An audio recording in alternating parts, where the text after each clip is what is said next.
Gempa 5,9 guncang Maluku dirasakan kuat di Seram hingga Kota Ambon. Gempa berkekuatan magnitudo 5,9 terjadi di Maluku dan tidak berpotensi tsunami. Badan Meteorologi, Klimatologi, dan Geofisika mencatat guncangan gempa yang terjadi pada Kamis 4 November 2021 itu terjadi pada pukul 11.42 waktu Indonesia Timur. Titik koordinat gempa terjadi pada 2,81 lintang selatan dan 129,34 lintang barat timur.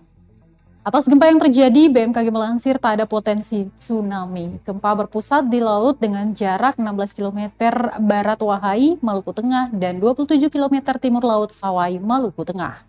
BMKG mencatat gempa itu dirasakan di Wahai 4 mmi, Kota Ambon, Masohi, Safarua 3 mmi.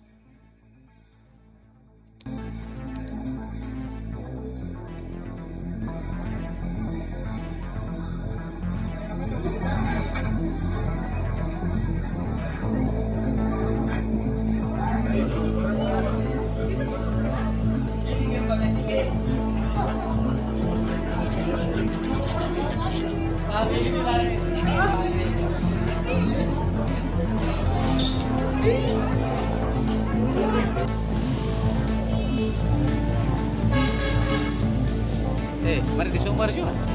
Hah?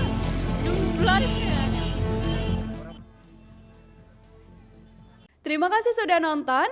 Jangan lupa like, subscribe, dan share ya.